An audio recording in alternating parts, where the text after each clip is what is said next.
Hello दोस्तों, जय हिंद। तो कैसे हैं आप लोग? आई होप आप सब लोग बहुत अच्छे होंगे।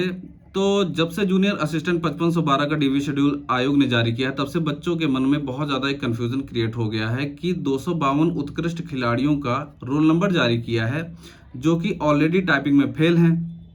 तो वो किस नियम के तहत उत्कृष्ट खिलाड़ियों का डीवी शेड्यूल हुआ है? टाइपिंग फेल है फिर भी कैसे डीवी शेड्यूल हो गया है? कहीं ये बैकडोर एंट्री तो नहीं? तो इस वीडियो में मैं पूरी आपको जानकारी दूंगा।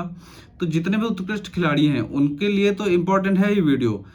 सामान्यतः आम जितने भी बच्चे हैं उनके लिए भी ये वीडियो बहुत ज़्यादा इंपॉर्टेंट होने वाली है। तो प्लीज़ इस वीडियो को अंत तक जरूर देखना।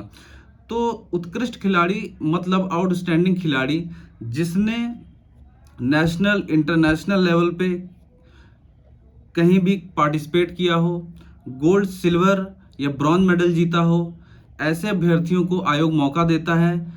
किस नियम के तहत? वो नियम का नाम है उत्तर प्रदेश सरकारी विभाग उत्कृष्ट खिलाड़ी समूह गांव वैकेंसी नियमावली 2022। इसमें वैसे तो ढेर सारे नियम हैं, लेकिन आपने नोटिफिकेशन में पढ़ा होगा कि नियम 4 के तहत इन अभ्यर्थियों का मतलब 252 अभ्यर्थियों को हम लोग डीवी के लिए सिलेक्ट कर रहे हैं। दोस्तों, मैं आपको प्रावधान बताता हूं इसमें क्या क्या है। इसके तहत 2% वैकेंसी जारी, जितनी भी टोटल वैकेंसी है उसका 2% वैकेंसी उत्कृष्ट खिलाड़ियों के लिए रिजर्व करना है। रिजर्वेशन होता है दोस्तों ये हॉरिजॉन्टल, इनको वर्टिकल नहीं बोला जाता है। जैसे महिलाओं को, भूतपूर्व सैनिक को, इन लोगों को जो रिजर्वेशन मिलता है हॉरिजॉन्टल रिजर्वेशन मिलता है। हॉरिजॉन्टल रिजर्वेशन का मतलब होता है रिजर्वेशन अंडर रिजर्वेशन।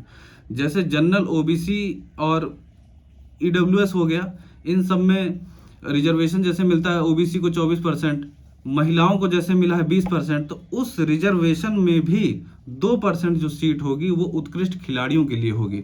ये होता है हॉरिजॉन्टल रिजर्वेशन, जिसको हिंदी में सामान्यतः क्षैतिज रिजर्वेशन बोलते हैं, क्षैतिज आरक्षण। ये बात समझ में आ गई। इसके बाद दोस्तों, मैंने आपको बताया कि नेशनल इंटरनेशनल में पार्टिसिपेट किया हो या फिर उन्होंने मेडल जीता हो, गोल्ड, सिल्वर, रजत, है ना, ब्रॉन्ज, तो ये खिलाड़ी इसके लिए योग्य होते हैं। दूसरा, इनका सर्टिफिकेट जो होता है, जैसे कि ये वैकेंसी की बात करूं 5512 की, तो 2023 की वैकेंसी है, तो 5 साल से ज़्यादा पुराना आपका सर्टिफिकेट नहीं होना चाहिए। ये बहुत इंपॉर्टेंट है, नहीं तो आपको उत्कृष्ट खिलाड़ी के योग्य नहीं माना जाएगा। ठीक है, तो लगभग 2000, मुझे लग रहा है 2018 से पुराना आपका नहीं होना चाहिए, क्योंकि 2023 की वैकेंसी है तो 5 साल इसके अंडर आ जाता है। तो 5 साल पुराना आपका सर्टिफिकेट नहीं होना चाहिए, तभी आपको रिजर्वेशन मिलेगा, नहीं तो नहीं मिलेगा।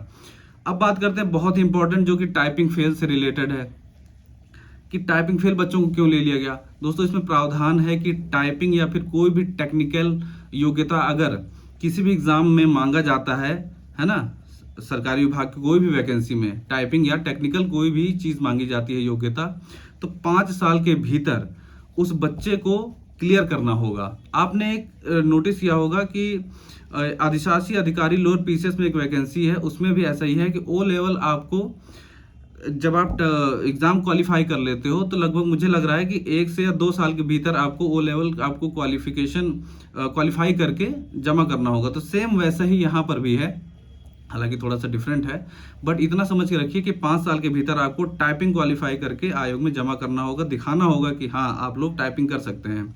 तो यही कारण है कि फेल अभ्यर्थियों को भी, जो टाइपिंग में फेल हो गए हैं, उनको भी लिया गया है।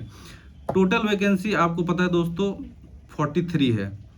मुझे नहीं लगता कि इससे कट ऑफ पे जरा सा भी प्रभाव पड़ेगा। ठीक है, थोड़े थोड़े बच्चे होंगे हर कैटेगरी में, और इनका अगर आप टाइपिंग का कट ऑफ देखोगे तो वो भी मूलतः श्रेणी में डाला गया। मूलतः श्रेणी मतलब जैसे महिलाओं का था कि जनरल कैटेगरी, मतलब अपनी ही श्रेणी में उनका कैटेगरी जैसे जनरल की तो 41.25 गया था, तो इनका भी लगभग जिस कैटेगरी में होंगे उतना ही कट ऑफ इनका गया होगा। ठीक है, तो यही बात है, इसमें बहुत ही सिंपल है और कुछ ऐसा प्रभाव नहीं पड़ेगा कट ऑफ पे इनकी वजह से। और मुझे तो ऐसा लगता है कि बहुत बच्चे जो है उनके पास सर्टिफिकेट भी नहीं होगा वो 5 साल पुराना, जो कि इसमें मांगा गया है। तो जितने भी उत्कृष्ट खिलाड़ी हैं वो अपना डॉक्यूमेंट बना के रखें, रेडी करके रखें सारे। और ये 5 साल पुराना जो सर्टिफिकेट है, इससे पुराना होगा तो आयोग नहीं मान्य करेगा। तो आप लोग अपने डॉक्यूमेंट्स रेडी रखिए। कोई भी अगर क्वेश्चन क्वेरी सुझाव राय हो तो कमेंट बॉक्स आपके लिए खुला है। कुछ भी क्वेश्चन पूछना हो तो उसमें आप लोग मेंशन कर देना, मैं उसका आंसर देने की पूर्णतः कोशिश करूंगा। ठीक है, आज के लिए बस इतना ही। मिलता है अगले वीडियो में, तब तक के लिए जय हिंद, जय भारत।